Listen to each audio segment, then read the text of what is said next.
Oh, sorry. Sorry. Hey guys. Yeah, I forgot I'm supposed to be doing a YouTube video. Sorry for all the combs that's in my hair or whatever, but you know, I'm a hairstylist. So, hey guys, welcome back to video part 8, So, in this video, I'm basically just going to be telling you my experience of me starting up my hair business, me being a hairstylist, just the knowledge I know on different types of hair, which type of hair I do, the styles I do, just, the whole 9 yards, everything. So, yeah, let's begin. So basically, during my journey of me doing hair, for the most part, I've been doing 4-type hair. And for those that don't know what type of hair there is, or know that there are different types of hair, there is 1A, 1B, 1C, 2A, 2B, 2C, 4A, 4B, 4C. So for the most part, I've just been doing, 4-type hair. I haven't really been doing type 1, type 2, or type 3 hair. But yeah, so as you can see in the photo, there's different types of, kinks, curls, straightness, when it comes to different types of hair. So basically, I'm just going to kind of go through and just give you guys advice and tips on what types of shampoo or conditioner you should be using on your type hair. So for the most part, type 1 hair, you would be using Mayel, or you would be using Pantene. For type 2 hair, you would kind of still be using the same thing. There's products called As I Am. There is also products called Garnier Fructis that you could be using for type 2, or even Suave. And then when you get to type 3, it kind of gets more like, kinkier, shorter, not necessarily like straight hair like this.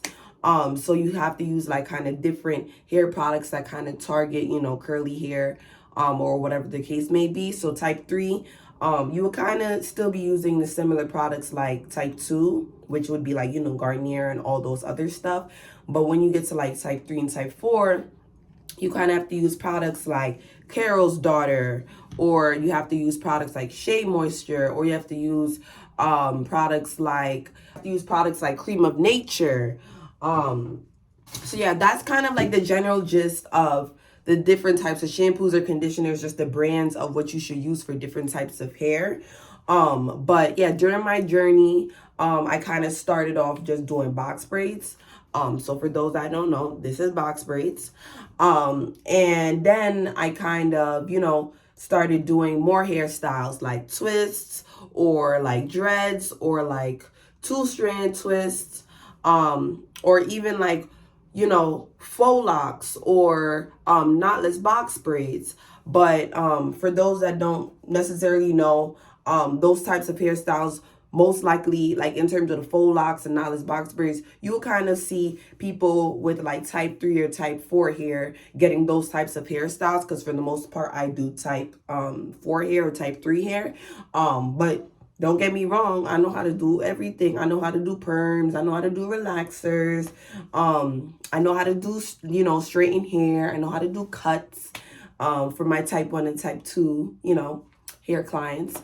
But yeah, basically, during this, whole process, I've just, been learning how to do more hairstyles, been having certain clients that, will just let me practice in their hair, as I was saying in the other videos.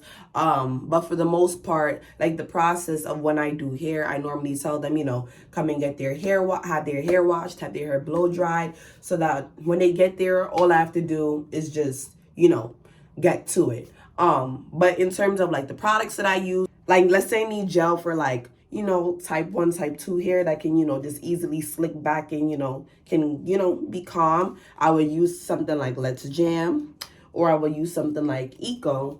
But if I'm doing hair for like 4C, or 4B, 4A, or like 3A, 3B, 3C, I would use Edge Booster. So yeah, I would use Edge Booster, or I would use, to be honest, I only really use Edge Booster because when you have 4C type hair like me, it's hard to lay it down. It's hard. I'm not gonna lie. It's hard to lay it down. But yeah, and then when I do like twists or when I do dreads or whatever the case may be, I would use the Jamaican mango and lime cool scalp product to kind of like start dreads. And then I would use Nairobi for like kind of like twists, or even like at the finishing product of me doing anybody's hair, whether it's twists, whether it's braids, whether it's faux locks, whether it's knotless, whether it's dreads, whatever the case may be, I would use this and put it on their scalp just so that it could stay sleek, the hairstyle could stay nice, and it could look nice for a couple of days as long as the client, takes care of their hair. So yeah, you guys can follow me on my Instagram, hair_by PXRIS. Yeah, you can find that handle on Instagram. I have all my work on there. Well, for the most part, all my work on there. But I hope you guys learned a lot in this video. And yeah, I'll see you guys in video part 9. Bye.